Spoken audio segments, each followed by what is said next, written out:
तुला राशि का बात करें और शनि महादशा में केतु का अंतर्दशा कहा जाए और यहाँ मिथुन लग्न तुला राशि और ये यहाँ से पंचमस्त चंद्रमा के साथ शनि विष योग, उच्च का शनि तुला राशि में, मतलब बड़ा बलाबल और फुल पावर, एकदम हैवी इंजन के साथ शनि बाबा यहां बैठे हैं और पंचम स्थान पे शनि बैठे हैं। ठीक है ना?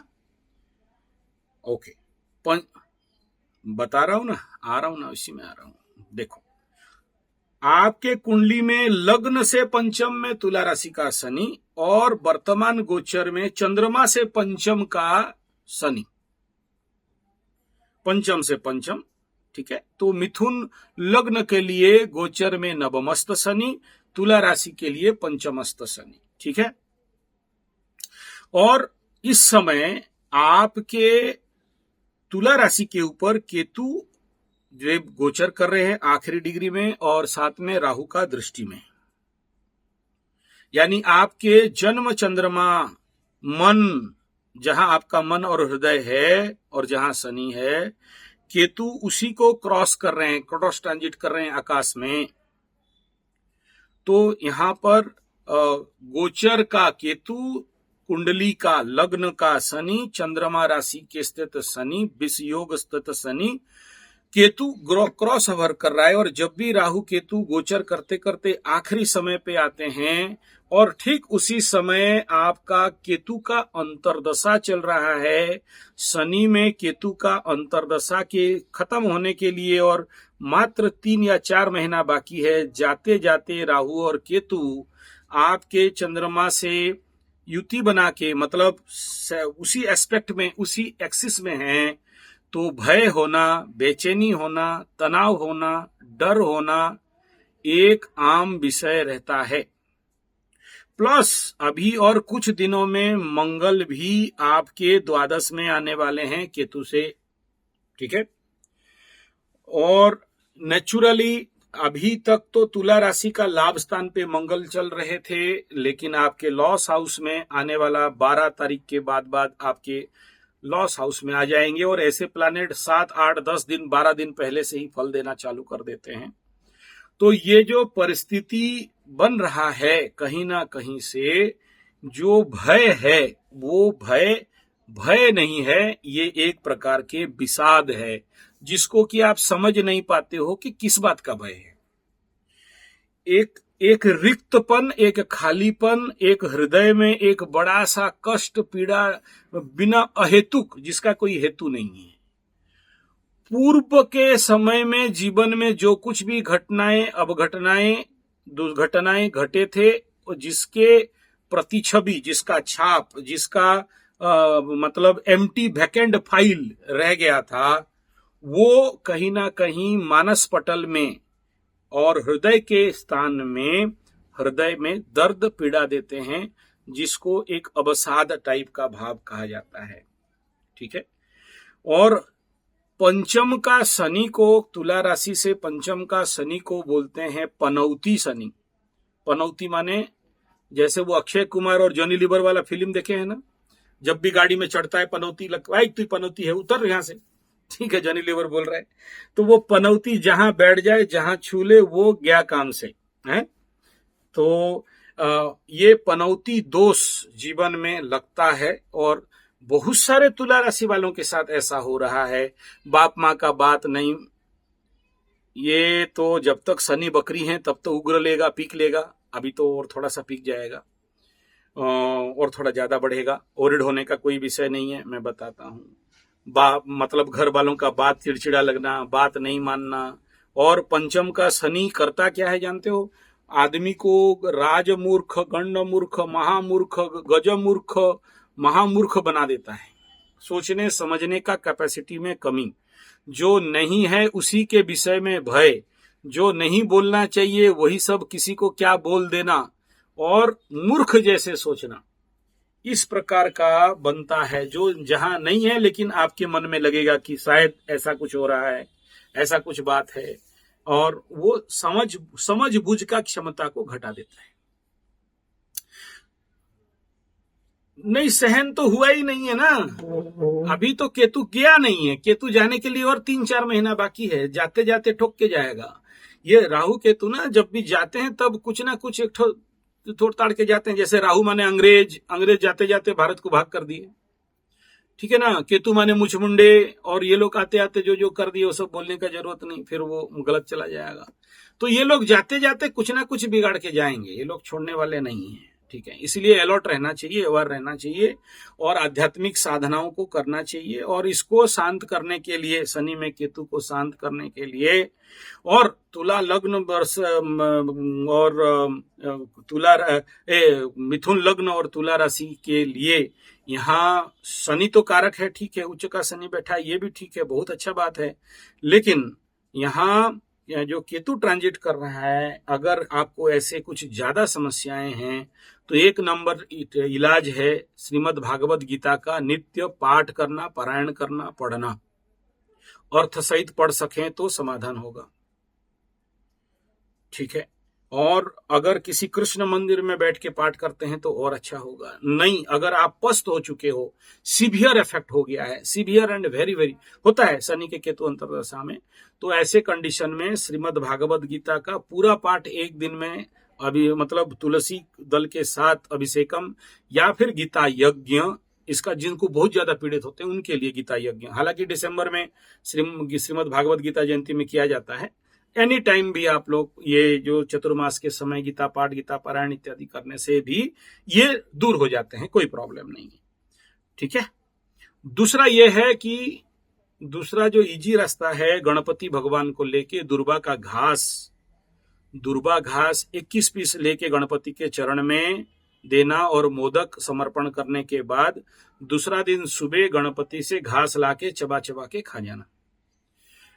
या फिर गणेश अथर्व शीर्ष जो पाठ जानते हैं तो गणेश अथर्व शीर्ष का पाठ करें, या नहीं जानते हैं तो वो गम वाला गणपति मंत्र का अगर हर दिन कम से कम आपकी शक्ति मुताबिक 11-12 माला का जाप करते हो तो भी इससे निजात पा जाओगे। और अगर ये गणपत्य नहीं और शाक्त्य हो तो छिन्न मस्तिका के मार्ग में चलना पड़ेगा। और ये सब कुछ नहीं जानते हो, सब कर नहीं पाएंगे, तो भोले के मंदिर में जाके 1 लोटा गंगा जल या खाली पानी, उसमें गुड़ वगैरह सिंचन दे के वहां पर ये जाके संकट मोचन हनुमान स्तोत्र के पाठ करने से भी इस प्रकार के समस्याएं दूर हो जाते हैं। तो एक बात बताइए, जहां भी शनि बैठता है बढ़ाता है या घटाता है? थोड़ा बहुत एस्ट्रोलॉजी आप जानते हो ऐसा मुझे लग रहा है,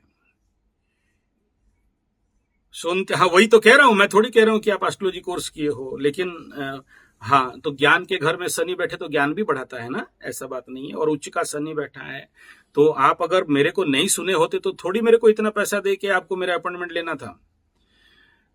तो मैं ये समझ रहा हूं कि आप समझ रहे हो, तो मैं यही प्रश्न कर रहा हूं कि अगर संतान के घर में शनि बैठ जाए तो मेरे को पहला बात बताइए, उच्च का शनि बैठे, यहाँ बकरी होने से भी उच्च भंग हो गया बोलता, ना ही कोई पाप कर्तरी है, और पंचमाधिपति भी वो यहाँ पर मतलब नीच भंग करते हुए, तुला राशि का अधिपति यहाँ नीचाभिलाषी होने के बावजूद भी वो दैट इज अ बकरी होने के बावजूद भी अच्छे कंडीशन पे लक्ष्मी नारायण योग करके बैठा है, तो भी भाव फल भी ठीक है।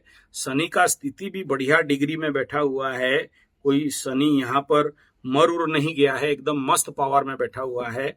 तो मेरे को आप बताओ, जहां शनि बैठेगा वहां अच्छा करेगा या बुरा करेगा? अच्छा करेगा ना, वही आ गया, बात आ रहा है, देख लो। संतान के लिए माता का गर्भ या माता है भूमि और पिता होता है बीज। तो संतान के लिए एक तो पहले पिता का कुंडली देखो, या तो माता पिता दोनों का कुंडली देखो। पिता के पास अगर कोई भी कमी है कुंडली में तो क्या क्या कमी हो सकते हैं? एक, पंचम स्थान पे अगर कहीं से पितृदोष पड़ रहे हों, राहु केतु के साथ सूर्य चंद्रमा ऐसा कुछ बैठे हों, या कुछ अंगारक दोष लग गए, राहु मंगल केतु मंगल, या वहां पर द्वितीय में मंगल बैठ के क्रूर दृष्टि में उस स्थान को शत्रु दृष्टि देख रहा हो, या पंचम स्थान पाप कर्तरी में, या पंचमाधिपति मर गया हो, या पंचमाधिपति पंचम स्थान प्रचंड किसी ना किसी कारण बसात डैमेज हो गया हो, या जैसे दग्धा राशि में आता है दग्ध हो गया हो। ऐसे कई सारे कारण हैं, और सबसे बड़ा कारण होता है पितृदोषात सुतक्षय। अगर पितृदोष लग गया है, अष्टमाधिपति आके पंचम में बैठ गया हो, ठीक है, तब जाके पितृदोष बनता है, ठीक है। तो सबसे ज्यादा पति का कुंडली और पहले देखना है, मतलब 70-80% वहां से लेना है, उसके बाद मातृगर्भ का स्थिति देखना होता है, ठीक है। तो एक तो मिथुन लग्न के लिए ये सच है कि शनि यहाँ अष्टमाधिपति बन के पंचम में बैठे हैं, ठीक है। तो यहाँ थोड़ा सा माइनस मार्किंग जरूर बनता है, मैं मना नहीं कर रहा हूं, लेकिन उसके बावजूद भी जो बाकी परिस्थितियां, मतलब चंद्र कुंडली और बाकी कुंडली, खाली एक कुंडली से तो देखने से नहीं होता है ना, कि एक कुंडली से देख लिया कि अष्टमाधिपति आके पंचम में बैठ गए। अब चंद्र कुंडली को चंद्रमा कुंडली के से पंचम को देखेंगे, तो फिर सूर्य जहां बैठे हैं वहां से पंचम को देखेंगे, बिंदु कुंडली से भी पंचम को देखेंगे। तो ऐसे करके जब 30-30 नंबर का भाग करते हैं तो 70 नंबर तो आपको मिल रहा है। 30 नंबर अगर माइनस हो भी गया, और अगर D5 के तरफ से भी अगर हम लोग निर्णय लेके देखते हैं कि आपके तरफ से तो सुइटेबिलिटी दिख रहा है, ठीक है ना। आप अगर आपका गुरु बृहस्पति भी कहीं से संतान का कारक ग्रह भी पीड़ित होके रह गया तो अलग बात था, वो तो पीड़ित का कंडीशन नहीं दिख रहा है ना, कि निचस्त हो गया या बकरी हो गया या गुरु बृहस्पति का डिग्री नहीं है, मर गया है। तो ये सारे जो कंडीशन है वो तो नहीं है, वो कंडीशन तो ठीक ठाक है कि नहीं। खाली एक जगह से देख लिया कि अष्टमाधिपति पंचम में बैठा, मैं तो बहुत सारे लोगों को देखा हूं अष्टमाधिपति पंचम में बैठ के एक बच्चा नहीं 4-4 बच्चे लेके घूम रहे हैं, कॉन्सेप्ट समझ रहे हैं। तो ऐसे ये तो नेगेटिव कुंडली देखना हो गया, कि केवल देख लिया कि लग्न से अष्टमाधिपति पंचम में बैठा, पितृदोष लग गया, सुतक्षय हो गया। तो एक ही फिर चंद्र कुंडली, सूर्य कुंडली, बिंदु कुंडली, फिर गुरु बृहस्पति संतान का कारक, संताने, फिर वो काम त्रिकोण, फिर अर्थ त्रिकोण, फिर धर्म त्रिकोण, फिर मोक्ष त्रिकोण, ये सब को अगर लगाते हैं और D5 से D9 सबको अगर निर्णय करते हैं, और अष्टक वर्ग और षडबल, ये सारे को जब निर्णय करके आते हैं, तो ओवरऑल मैं कहूंगा कि हाँ, आपके पास, आपके कुंडली तो कहता है संतान योग, है ना, आपके कुंडली में संतान योग तो मुझे दिख रहे हैं ना। आपके सोचो, अष्टक वर्ग में पंचमाधिपति पंचमेश का, यानी ये जो 5th हाउस, और उसका 35 नंबर आ गया, 35 नंबर अगर आता है, तो मैं कैसे डिनाई करूंगा, है कि नहीं। यहां हाँ, ये तो मैं क्या बोला कि जब तक मैं दूसरा पार्ट को नहीं देखता हूं, संतान तो किसी एक के जगह से नहीं होता है ना। आप तो एक कोशी जीव नहीं है कि अमीबा है कि आपसे ही एक बच्चा अपने आप निकल जाए, वो तो नहीं है। तो वो देखना पड़ेगा कि आपके पतिदेव का क्या कंडीशन है, उनका कहीं उनका शुक्र डैमेज तो नहीं है, कुंडली में शुक्र अगर डैमेज हो गया है, या शुक्र पीड़ित अवस्था में है, या शुक्र का ही स्थिति, और उनके कुंडली में संतानेश का और संतान का कारक ग्रहों का परिस्थिति और पंचमेश का परिस्थिति अगर ठीक ठाक है, तो और उसके बावजूद नहीं हो रहा है, तब अलग विषय बिंदु देखना पड़ता है। और जब आप क्या क्या कर दिए बोले अभी तक, कौन कौन सा चीज कर दिए, हाँ, टेस्ट ट्यूब बेबी और क्या क्या सारा टेस्ट सब करा लिए, नहीं हुआ, जी जी जी, सब टेस्ट करा लिए, और हाँ, अच्छा, आपसे जो भी करना था वो सब करा लिए, फिर भी नहीं हुआ, देख लीजिए। ये इसमें दुखी होने का कोई विषय नहीं है। मेरे को ये बताइए कि अगर आप 7-8 साल से संतान चाह रहे हो, तो उस संतान के लिए जो मेडिकली तो लाखों रुपया खर्च, जो बात बोल रहे हो, IFC CFC क्या क्या सब बोल रहे हो, उसमें तो वो तो 5-10 रुपया में नहीं खर्चा होता है ना महाराज। वो तो लाखों रुपया खर्चा वाली बात बता रहे हो, मैं जितना जानता हूं, मेरे पास जितना नॉलेज है ना। तो मैं ये कहना चाहूंगा आपको कि उसमें तो लाखों खर्चा कर दिए, इसमें 1000 भी खर्चा किए हो कि नहीं किए हो इन ग्रहों को शांति के लिए, पुत्र प्राप्ति, पुत्रेष्टि यज्ञ है। मैं अगर मौका मिलता तो वो किताब भी आपको दिखाऊं।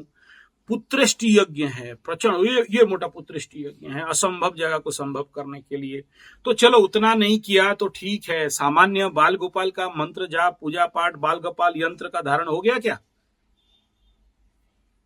ये ठीक है। तो सबसे पहला तो जो भी अभी आप यहाँ से जो भी प्रदोष व्रत और ये सारे भोलेनाथ के पानी चढ़ाना, ये जो भी आप कह रहे हो, अच्छा है, वेरी गुड। ऐसा नहीं कि ये सब बेकार है और अकारक है, ये सारे अच्छे काम किए हो। अब उसका अगला स्टेप लीजिए कि बड़े अनुष्ठानों को करिए, ठीक है, जिसमें से एक है बाल गोपाल सहस्र नाम के अर्चन और बाल गोपाल सहस्र नाम के ऊपर 1008 तुलसी पत्ता में अभिषेकम, ठीक है। और दूसरा यह है कि बाल गोपाल यंत्र का धारण या बाल गोपाल यंत्र का प्रतिष्ठा, न्यास और पूजन, ठीक है, ये 2 काम। और तीसरा है कि बाल गोपाल मंत्र का जाप, कौन सा? देही में तनयम कृष्णम, ठीक है, और वो जो देवकी सुत गोविंदम वाला है, तो इस मंत्र का जाप अगर शाक्त हो तो फिर माता रानी कुष्मांडा इत्यादि का, तो जो भी ये बेसिक साधनाएं हैं इनको अनुष्ठान करना चालू करिए। तीसरा है कि संतान प्राप्ति के लिए शुद्ध देसी गाय, गौ माता है ना, जो भी महिला उसके ऐसा प्रॉब्लम है तो हमारे शास्त्रों में लिखा गया है देसी गौ और देसी सांड नंदी है ना, उसका गोमूत्र का पान, घ्राण, मर्दन इत्यादि बताया गया है। तो और गौ माता को गौ ग्रास नित्य प्रतिदिन खिलाना। तो इस प्रकार के संतान इत्यादि का जो भी समस्याएं हैं वो दूर होते हैं। और मैं कोशिश करूंगा कि डिटेल एक वीडियो आप लोगों के लिए बनाऊं संतान प्राप्ति के लिए गौ सेवा का, वो बहुत जल्दी आपको मिल जाएगा। मैं फुर्सत में अपने डायरी में लिखा हूं, उस पर कोई वीडियो बनाऊंगा बोल के।